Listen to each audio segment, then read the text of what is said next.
Welcome to this episode of the Talent Forge, where we are shaping the future of training and development. Today, I am joined by special guest Elona Lopari, the CEO of the Life School. Welcome to the show, Elona. Thanks so much, Jay. Thanks so much for having me. It's a pleasure Yeah, being. I'm super glad to have you. And Elona, why don't we start with a little bit about yourself? Can you help our audience get to know you and share a little bit how you got into this talent development space? Yeah, well, my mission and purpose to help purpose-driven entrepreneurs and CEOs, much like myself, to utilize their purpose, align purpose and profit, so they can do more good in the world. Because I really believe that conscious leaders, people that are offering a service, I specialize in the service space because I love the service aspect of anything, being of service towards others. Is a space that I love to operate in, and that has stemmed from my long corporate career, chasing the American dream, some of the struggles that I've had in my own journey, and also my experience with seeing where a company, how fast it could turn toxic and hurt its profits when you put profits first and then purpose second. So now it's almost become my mission through my experience to be able to help companies do that. Building talent was always one of my people skills that I never knew I had inside of me. I really believe everything we do is through human relationships. And my mission is to humanize business. And when it comes to leadership and developing talent, understanding the personal side, also the professional side is really important. I've worked in the HR space for many years with the company I just spoke about, and I've seen how a lot of companies are sideskip the personal, the purpose, the other areas of their team's personal lives, and they just focus on more of the business side of things. So I think it's time to harmonize both worlds, and that's kind of why I do what I do and why I feel compelled to share my message. I love that. I love how clear you are on your why. I actually just, and it's interesting that you bring that up. I was just speaking at a Disrupt HR conference, and one of the titles of the talks was putting the human back into human resources. And I think that that's kind of a big challenge. So seeing your trajectory, moving out of that corporate space and into a space where you're living your mission now, such a powerful thing. Let's start by breaking down this concept of purpose, right? We hear purpose all over the place, like purpose-driven companies, purpose-driven leadership. If you know your purpose, et cetera, et cetera. Help us get clear. If I'm in the audience and I'm hearing purpose all over the place, what does it mean to lead with purpose or to be a purpose-driven leader? Or even, how do I build purpose into my company? Let's start by defining it, and then I'm going to go a little bit deeper on a couple of other questions with this. I love your question, and obviously everybody has their own insights and experiences around how they define, certain concepts. For me, purpose is really being connected to something bigger than yourself, and really believing that the thing that you're after is towards contribution towards somebody else, and your experience has somehow qualified you, or you feel compelled to share now what you have learned, the pain you've gone through, the highlights, the pain and the pleasure you've gone through, the passion and the pleasure you've gone through, to now share that with other people and always stay within your light as a leader. To me, like, that's what purpose is, being clear on the reason why you are here, why do you do what you do, and how does that actually connect to the bigger reason why you think you're actually physically here in the world. Oh, I like that. Okay, so the connection to something larger. That's beautiful, Alona. Now, when we think about this, and something that I've heard in a number of different places is like, I go to work every day so I can pay the mortgage because I need to pay the mortgage, or I go to work every day because I want to put food on my family's table.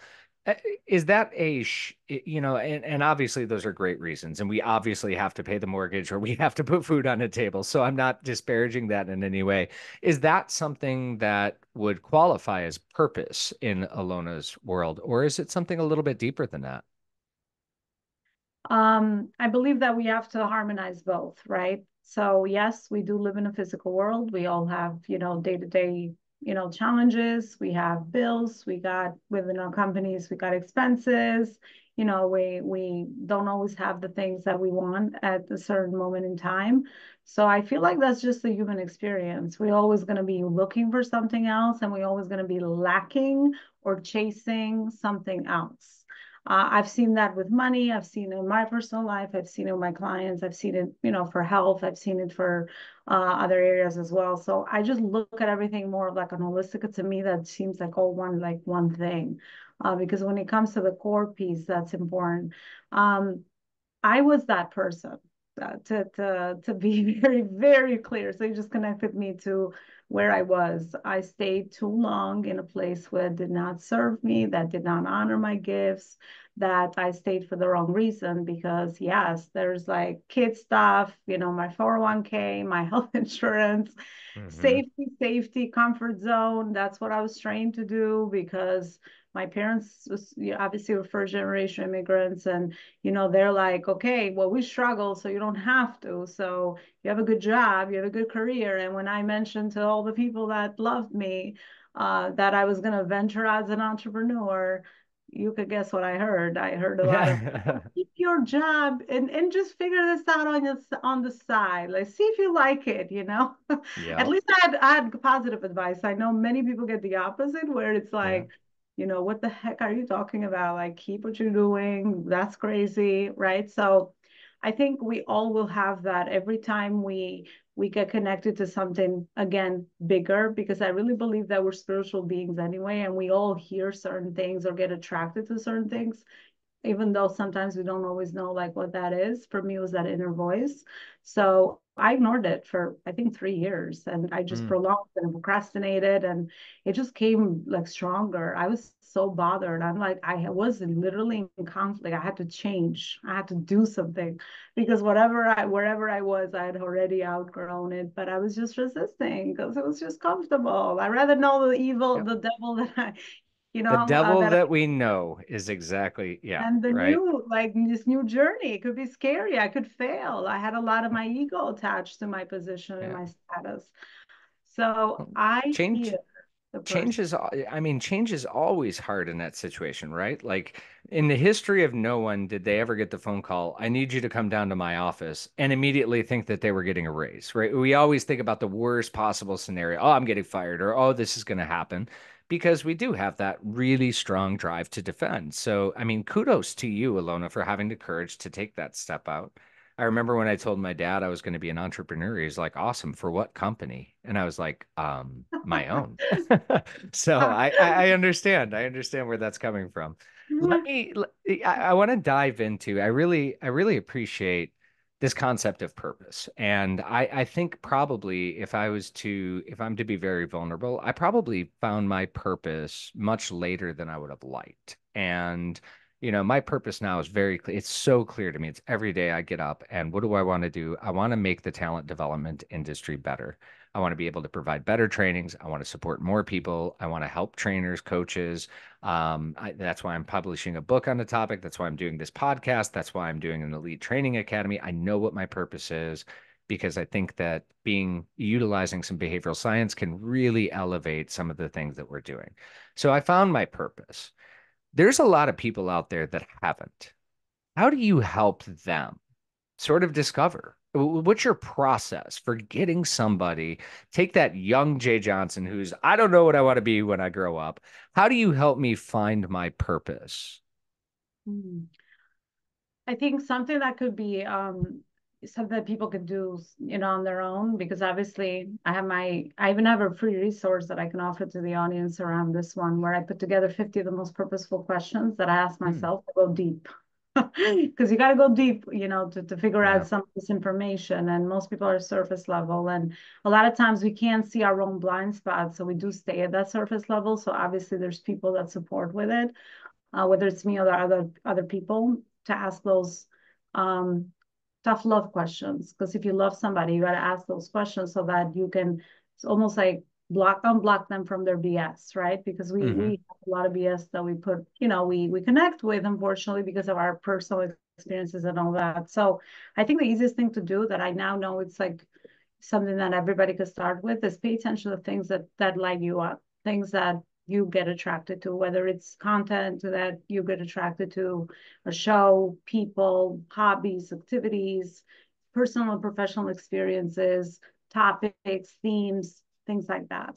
Mm. So because I realized that through paying attention to some of those things, even though obviously the timing might not be now, and that's the other part, understanding how to time keep now all these things, so then you're eventually building on purpose is not something I feel like is purpose is like the big vision, right? Hmm. For your life. And then it's almost like we work backwards all the time. And I do the same thing with companies, right? Because we have the vision, mission, values, but we got to work backwards to time track, time keep, implement, because obviously we also need to take inspired action to make it happen. I'm not, I mean, I'm a pragmatist. I came from the left brain world, right? I understand that. To me, the stuff seemed like, whoa, what is this? Like, I don't understand. You mean I don't have to do it when I need to do it? Like I came from a lot of that programming. So I think the easiest thing, practical advice, pay attention to your light, pay attention to things that attract you. There's a reason why that attracts you and not me, because it's connected to your purpose, connected to your individual journey here on earth. The second thing is find a spiritual practice, whatever you like, meditation, take a walk in the park, activities you enjoy, maybe yoga Yeah. class, things that you get attracted to, because the more you tap into that, the more you start to nurture that other side of you where you can get quiet enough to Yeah. hear your intuition, because we I all do. have intuition, different types, I different do kinds. so much meditation, and for so long, I'm not going to say I was doing it wrong because they tell you you're not doing it wrong, but like the idea of quieting my mind. And every single time, like I'd sit there and I'd try to get myself into the space and the zone of, breathing in, breathing out. And I've realized I'm like, oh my gosh, I've got this idea. I want to write it down. And I'm like, okay, well, just be present, be present. But after a while, I'm actually much, much better at that. But I want to tap into something that you said, what lights you up or what you're passionate about. I would say that I really, really affirmed my love for training and talent development, especially during COVID, like when everything had shut down for a little while and had been like a week and a half since I had not been able to train or not do, we hadn't switched into virtual quite yet. And my sister had a number of stuffed animals that were like in storage at my house, and I had set them all up as an audience, and I was like practicing, and I was doing this, and I was finding so much joy and fun, humor out of it that I was like, it did light me up. But for me, the pathway for me finding what I loved was actually from a pain point, and then I transitioned into realizing how much I loved it. And the pain point was I had sat through one too many really unengaging, uninformative, sort of out there training experiences. And I remember being 22-year-old me sitting there and going, there's got to be a better way to do this. There has to be a better way to do this. Now, I'd already been interested in behavioral science. So that was something that I was passionate about. I was like learning about myself, learning about other people, what makes them tick. I was a people watcher. I enjoyed all of that. I was also a debater, so I liked speaking. And then having to sit through like one too many trainings was just like, I'm going to do this better. And that's, that the audience deserves better. And that was kind of how I felt at the time. Maybe a little bit egotistical, but that's really blossomed into I like helping people. And I really, really enjoy helping people in the talent development space because I think learning is one of the highest values that we can have as, people. So I'm really digging what you're saying here. And whatever the resource is, I'm going to ask you a little bit later, like where can people get in touch with you? Where could they find that resource? Because I think that's super powerful. Let's transition this. If I'm a trainer and say I'm doing whatever it is, whether it's a leadership workshop, whether it's a conflict management workshop, whether it's a sales workshop or anything else like that, I got to imagine that purpose plays a role in all of our different behaviors, whether we're motivated by something or whether we're interested in something or whether it aligns with us on that personal values. How would you coach maybe a trainer or another coach to incorporate something like purpose into their talks, or how do we bridge the gap between all the different skills or knowledge that, maybe purpose isn't getting enough attention? What do you think, Elona? Yeah, I love your question, Jay. And I didn't know we shared that common piece of behavior neuroscience. I got my master's in it as well, working with people, Nice. because you realize that, through much, I think, pain, even through my podcast, because I love to interview. I love the channel of podcasting. That's how I started in the journey. So to Mm, me, it's like I love the speaking side too. So I was always attracted to just share my message through speaking. And podcasting was that beginner channel. But even through all the guests that I've interviewed, I think it's over 500 people now. wow. I've seen pain to be the catalyst of pretty much what we feel compelled to solve for other people so that they don't have to go through that pain and it becomes part of our purpose. So you hit the nail in the head. Start with pleasure and you'll start to tap into some of the pain points that you've gone through in your journey, and then you'll know when is the biggest pain point and the biggest aha moment that you feel like this is a problem I want to solve now. So that would be the advice for a trainer, that wherever they are in the journey, they have their experience and they feel compelled to solve that. Clarify the problem they want to solve in the journey, in the right spot that they're in. I'm a big fundamental kind of girl, so I hate superficial stuff. So to me, it's get to the core of what is the sustainable transformation that problem that you want to solve can give people, right? So figure that out. And I know at the beginning, wherever they're on the journey, if you're at the beginning, you got to just help a lot of people. So you figure it out, right? Because through experience, you learn. But if you're obviously more advanced and you're in the journey for a while, never stop evolving. Talk to the people you're serving. Pay attention to the way they speak about their pain points, right? Figure out what's at the depth of things. I think we are missing, especially in the coaching space, in the online space, in the business world, or even like generally all the play, all globally, we're missing depth. Yeah. Everything is fast, everything is superficial, everything is shiny, everything is I want a chase, pill that chase. solves all my conflict problems. Yeah, absolutely. So I've always been this kind of person. I'm like, what is at the core of this? What is the root cause of this pain point for people that I feel compelled to solve? So I say, challenge yourself with that piece. And then once you figure that the aha moment, then structure it out as to the intentional process and steps that people have to take to get those results or to get that transformation. I like to just use my left brain for lots of executive stuff, obviously. So I'm like, okay, so what is the steps that someone need to take to get this transformative results? And then that's how I create. And I create my offers, I create my business model, I create ascension offers for my clients because I'm always trying to solve problems. And you cannot do this in a vacuum. You gotta be, I get fed by people, right? Yeah. I'm a high introvert. I'll go on my own and do all this inside and all of that because that's where I live the best. I recharge myself, but I need to create through feeding myself with people. That means every interaction, I'm learning something new.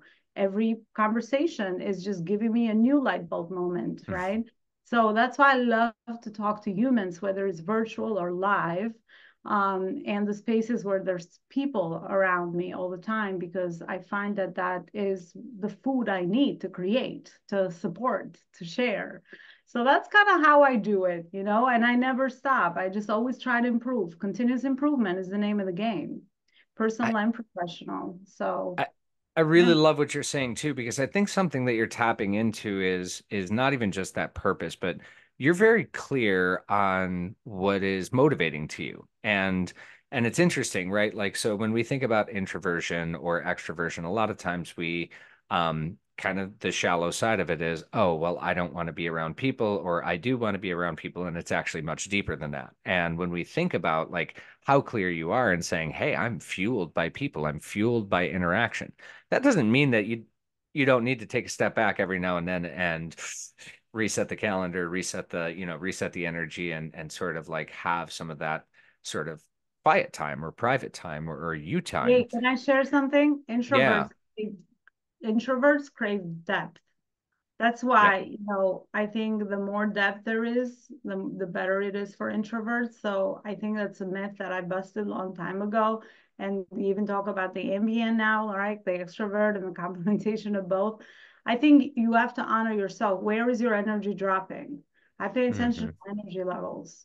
And that's how I know how to be in the flow and what is it that I need to schedule myself with, and how to put boundaries towards the service towards others, because yes, you can get depleted, right? Because you're not always coming into contact with light. You're always coming into sometimes with toxicity and darkness, right? So we have both as humans. Doesn't mean there's nothing Hmm. wrong with us. However, some of us haven't figured out how to tap into both and then utilize it. So Yeah. anyway, you got me in my passions, like started speaking No, out. My I, purpose I, started speaking. So thanks I for that. absolutely no, I love that though, because for so long, if you would have ever seen me in the outside world, you'd be like, wow, that is an extreme extrovert. Like he's on stage, he's doing this, and like at a conference or anything like that, I'm always around people. What people don't see is that when I leave that conference, I give my all. I leave that conference, I retreat back to my safe space here in Battle Creek, and where I have water, woods, nature, and I internalize, and then I reflect, and then I meditate, and then I really, really go deep into the experience. But it is one of those things where we are capable, whatever we actually fall on a personality scale, we are capable of really living into either side. One of my business partners, high introvert, loves training, loves conversations, but exactly kind of what you said, Alona, is when they're deep, when they're meaningful, and when it's not something where it's just like shallow or anything else. So I really dig that.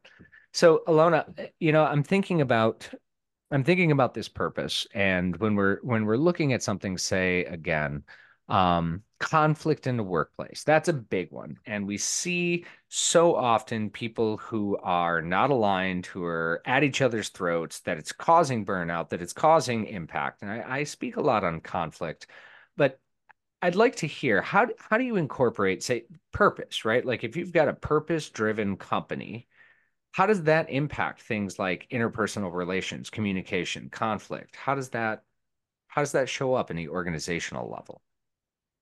I love your question. And again, I'm going to go more wide view with this. I think it's the role modeling, right? It's Mm, the leadership. Everything starts with the leaders, right? That's why the impact and the thing that I always wanted to do was always clarifying who am I speaking to? Who are the people that can then impact other people? Right. So getting to the decision makers is always where you're going to have the biggest transformation because obviously they're the ones that are making the decisions to instill healthy things within the culture and the boundaries inside the organization and with people so that obviously you can thrive and you can manage things like conflict resolution. I think conflict rises when the culture is not clear, values are not clearly defined or even lived by, because we can have two things. We can just talk about things and then do the things, right? So hmm. if there's gaps in that, there's going to be lots of unsafety and what's the right word? Lack of trust. Because at the end of the day, trust is the cornerstone of human relationships.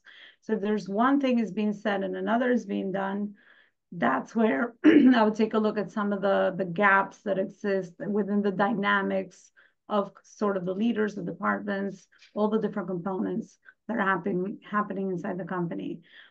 So identifying that I think is really important. But then eventually giving everybody clarity, right? Empowering people so they can empower themselves within their roles. So don't micromanage, ensure that people have obviously clear boundaries, but tap into their own resources.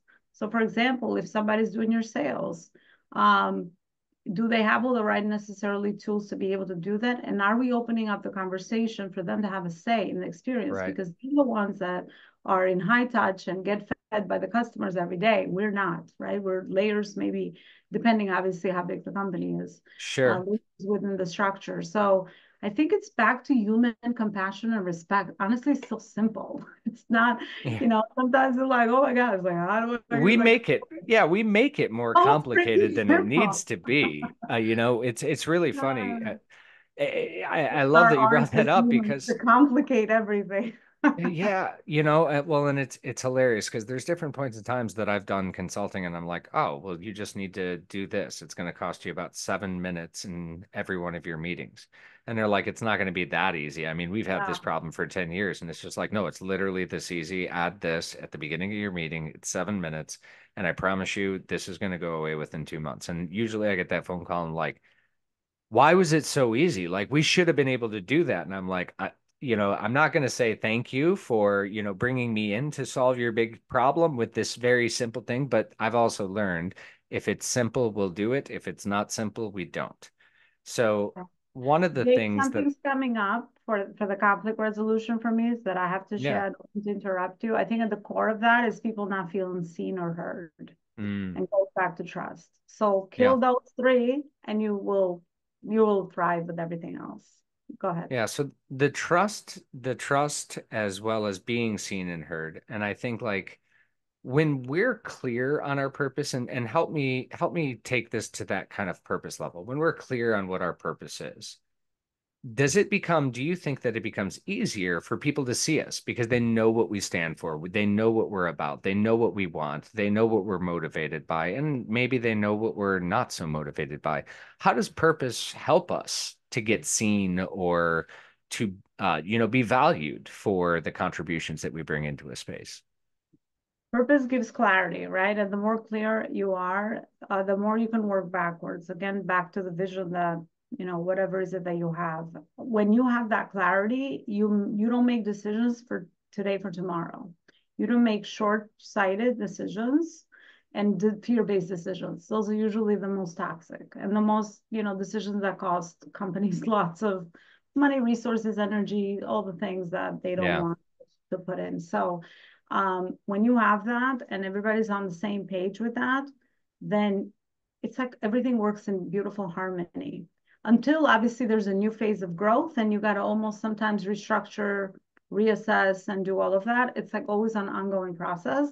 It's just like human personal development, right? I mean, you go through the next level of growth, it's chaotic, right? Because now you got to break through hmm, on the other end. Companies go through the same thing because at the end of the day, what is a company? Just a unit, a community of people, systems, and structures. That's it. yep, And hopefully it works independently from, the one individual. Everybody works together and the company can continue to breathe and grow. So that's kind of how I see purpose being the sort of the big dot that's connected, the big yeah, roadmap for where we're going. And then all the day-to-day decisions, even though they're hard, might be hard decisions, because a lot of times we are making hard decisions as leaders. If you have that intuitive insight and it connects with that bigger purpose, you almost have like a GPS around, okay, I think this is the right decision to make right now because it's going to get me further, faster consistent. towards the thing that I want. Yeah, and It's it's almost that like, consistent and in the same direction. I think right. it So was I think Patrick. that's how we Yeah, connect. I think it was Patrick Lencioni that said, if you can get your whole team rowing in the same direction, you'll dominate your market. And I thought that's such a brilliant observation, to be honest. So, Alone, this Definitely. Everybody this working is together towards the same direction always is going to create massive impact and create massive profits. If both, don't align, then the company is going to struggle because yes, everything needs to be reinvested back. Well, not everything, obviously a lot of, budget needs to be reinvested back in the company so the company can continue to grow. You got to feed it. Everything's an investment. Whether you feed it with time, energy, or money, those are usually the three things that we put back so that we could get an ROI on our money, time, energy levels. Yeah, no, and I love that. It reminded me of the parable we all have. There's two wolves fighting inside of us. One is the light and one is the dark, and which one wins? And the wise sage says the one we feed. And I think that that's kind of consistent with what you're saying is when we feed it with that time, energy, investment, resources, that is the pathway to growth, and that is the pathway to success. So, Alona, as we kind of wrap up here, what's maybe one or two tips from the Elona playbook that you would love to leave with our coaches, trainers, HR people? What are some things that maybe, stand out to you as, hey, this is how I really accelerated what I'm doing? What's your thought? Um, Always be focused on continuous improvement and the process and who you're actually becoming rather than the physical results that you might have or might not have. Because when you do this part, the second will always come. Maybe it's not the timing is not always in alignment, but that's the other wisdom that you'll get in the journey. You start to time yourself better and then you make more strategic, intentional decisions moving forward. That will be one. The other one is stay curious, be a life student. Every day there's something new to learn and grow. Try things. If you don't like them, now you having one more thing that you don't like to do, right? You just get closer to the things that you like to do and light you up. Don't be afraid to try things every day. Put your little child hat on, inner child hat on. I do a lot of inner child work. I love that kind of work because I feel like that's the biggest transformative work when it comes to healing personally, so that you could get the results on professionally as well. So stay curious. Life is pretty much a playground. Every day there's new opportunities to learn, grow, love the people around you, learn how to love yourself unconditionally. That's going to be our life's work. But when you reach there, then share your light with others and do the same for other people and lead with love and compassion. And yeah, you should be all right. You should be getting pretty much a lot of our most important needs met as humans, and I don't think you'll have no regrets, because that's another measure of how we've lived our lives, because we feel things that we want to do, but sometimes, we don't listen to that. So, we increase the chances of regret.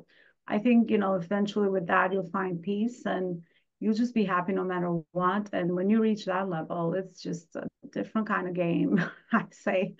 Such Every day it's just an amazing day to be on planet Earth. So that would be some my advice. beautiful advice. Yeah, thank you, Elona. Some beautiful advice.